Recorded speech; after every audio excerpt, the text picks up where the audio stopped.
अब अगर क्या चार्जिंग या फर्द जुर्म का स्टेटस क्या होगा, तरीका क्या क्या कार क्या होगा कि अगर अटेम्प्टिंग टू काज डेथ हुई है, किसी को मारने की कोशिश हुई है, or endangering a person's life contrary to section 62D read with section 61B or C of the ATA 1997.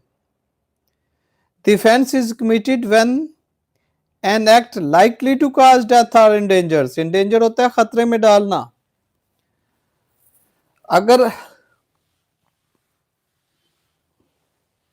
किसी को मारने का इम्कान नजर आ रहा है या खतरे में डालने का है,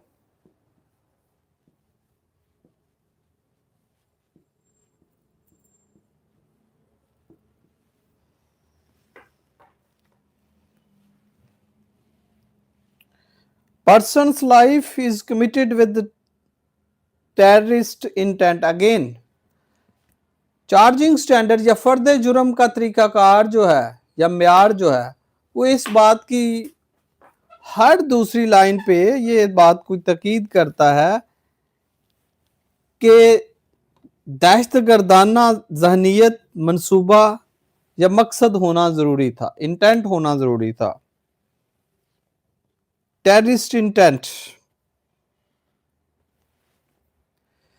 The offense is charged under section 62D 71B read with 71C of ATA। 62D कहता है जी एंटी टेररिज्म एक्ट 1997 का, involves the doing of anything that is likely to cause death और डेंजर्स अ पर्सन्स लाइफ। इन सब के साथ ये अलग अलग ऑफेंस लगेगा, यानी कि 62D C B 61A B C including the intention के क्या अफेंडर जो है, मुलजम जो है, उसकी ये इंटेंशन शामिल थी या नहीं थी।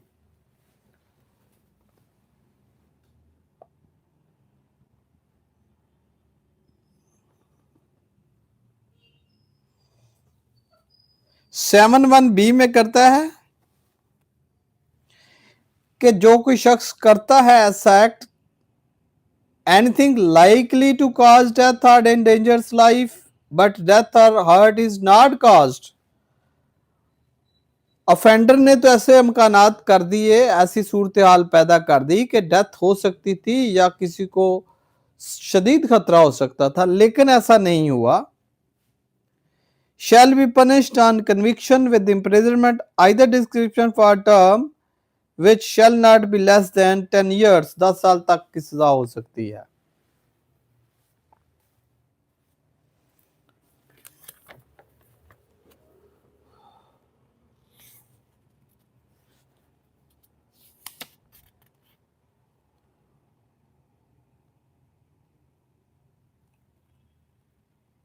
और 71C कहता है बॉडीली ग्रीवस बॉडीली हार्म, कि शदीद किस्म का किसी को जिस्मानी तौर पर नुकसान पहुंचाना या ग्रीवस इंजरी किसी को करना।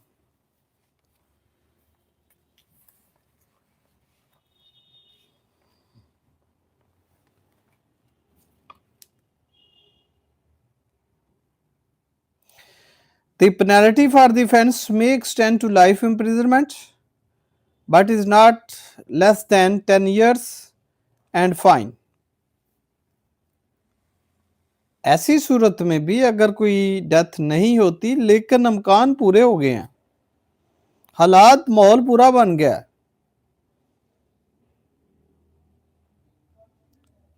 उस प्रॉपर्टी को या इस चीज को खतरे में डाला गया है शख्स को,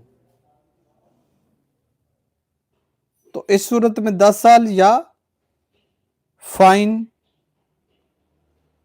की सजा हो सकती है। The act should be more than more preparation or threats। Intention to cause death or endangering a person's life must be present. Intention का होना बहुत जरूरी है. एक्ट हो गया लेकिन उसके साथ ऑफेंडर की इंटेंशन नहीं थी, तो ये सिनेरियो और है. इंटेंशन थी लेकिन एक्ट नहीं हुआ, तो ये सिनेरियो और है.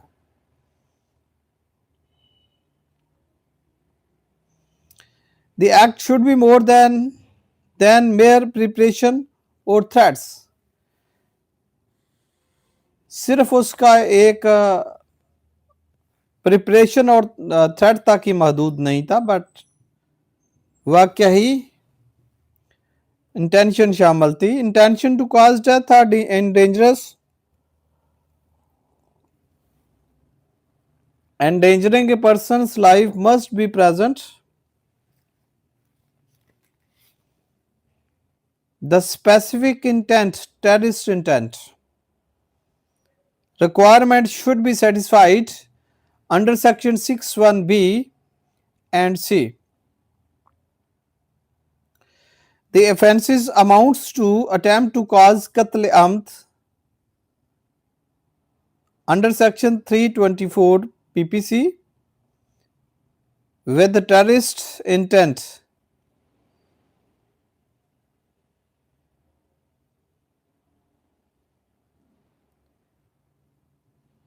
In charging attempt to murder, the proof of intention to commit a murder is necessary. To prove charge under section 6(2)(d), it is necessary to establish that the conduct is more likely than not to result in death. It is an objective test. It is not enough that death was possible as a result of conduct. Where the conduct fall below the required standard, but result is grievous bodily injury, violence or harm, or charge under section 6(2)(b) should be preferred. 6(2)(b) अभी हमने पढ़ा कि अगर यह सूरत हो तो 6(2)(b) जो है वो चार्ज प्रेफर किया जाएगा. फर्द जुर्म 6(2)(b) एंटी टेररिज्म एक्ट 1997 के तहत लगाई जाएगी. Where only damage to property is caused as a consequences of an attempt to murder, it would be appropriate to charge under section 6(2)(d). अगर प्रॉपर्टी की डैमेज की हद तक है तो 6(2)(d involving the doing of anything that is likely to cause death or endanger person's life.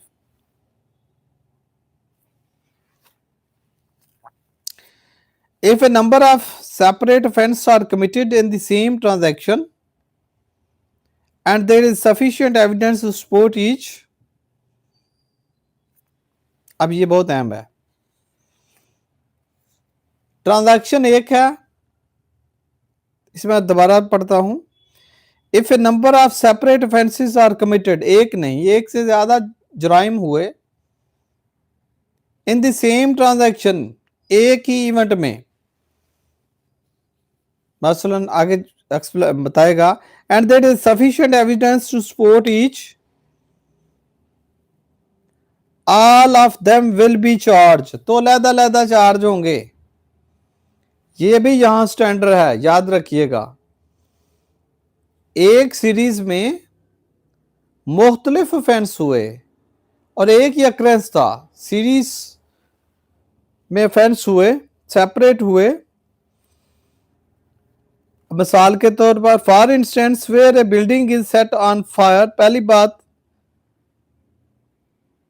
कि किसी इमारत को आग लगी, that kills and endangers the life of its residents, जिसकी वजह से उसके रिहायशी मारे गए और कुछ जो है उनकी जिंदगी जो है वो खतरे में चली गई. अब जिसमें अलग-अलग है, सेपरेट चार्ज ऑफ आर्सन, आतिशजनी का चार्ज अलग होगा. फर्द जुर्म आतिशजनी की हद तक अलग होगा। एंडेंजरिंग लाइफ और causing that could be separate. Endangering life ये एक अलहदा से फेंस है, ये अलहदा भी हो चार्ज होगा, फर्द जुर्म अलहदा होगा, और किलिंग का फर्द जुर्म अलहदा होगा। ये तरीकाकार ताकि हर जुर्म की क्लैरिटी हो और हर जुर्म के मुताबिक सजा हो, लेकिन सीरीज एक ही थी, एक ही वक्त में हुए। द फैक्टर्स हालात वाक़यात दैट विल इंक्लूड्स दी, हालात क्या थे जो कि विल इंडिकेट, जो कि ये बताएंगे the required intent include repeating attacks. साथ ये भी है कि रिपीटिंग अटैक का जो इंटेंशन थी, use of deadly weapons, again weapon किस तरह के थे, कितने खतरनाक थे, ड्यूरेशन ऑफ अटैक, कितनी देर तक परसिस्टेंटली अटैक किया गया या जस्ट गुजरते हुए अटैक किया गया, या एक काउंटर वो सिलसिला चलता रहा।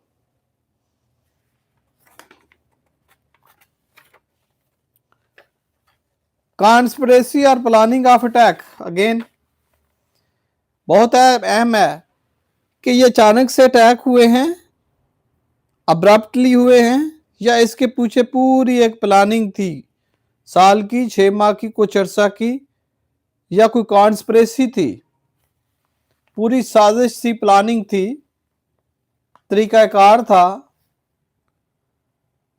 प्रिपरेशन थी।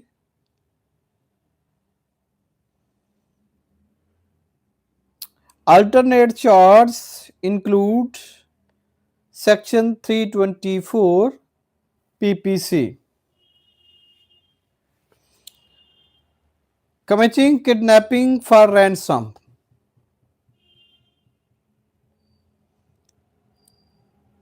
अब क्या है, किसी को किडनैप करना रैंसम के लिए, तावान के लिए। अब इसमें 2011 SC 1135 जजमेंट है कि तावान में जरूरी नहीं कि सिर्फ पैसे ही हों, आगे चल की तफसील हम देखते हैं इसकी। तावान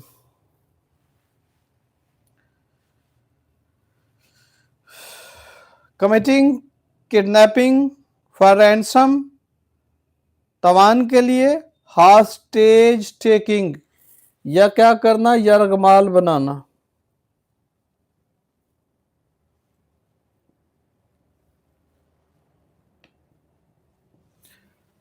hostage taking, hijacking, contrary to section 62E, read with section 61B or C of ATA 1997. Kidnapping for ransom, hostage taking और hijacking is committed, अब ये offense commit होंगे when conduct defines section 2N and 2M and 21I ATA occurs।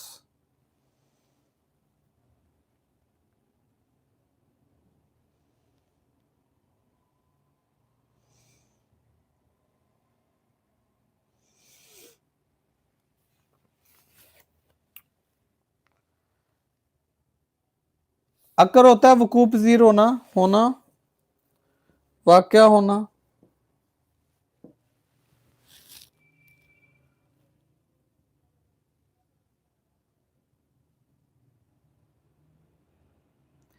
When the intention specified in section 61B or 61C, terrorism intent, the offence is charged under section 62, read with section 61E of ATA.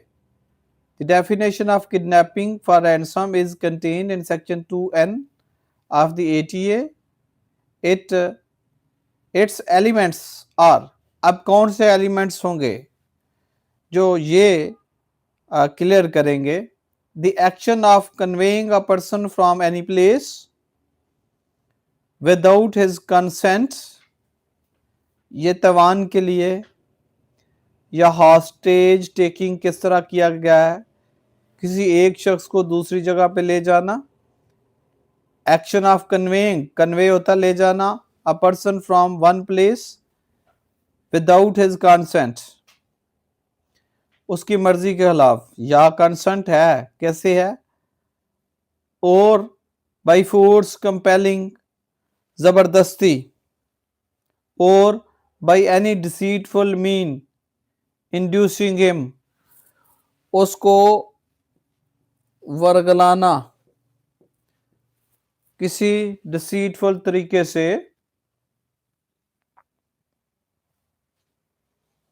to go from any place and unlawfully detain him and damaging or attempt to damage money, pecuniary or other benefit from him, उससे कोई माली रकम लेना या माली इमदाद लेना या फ़ायदा लेना या रकम लेना,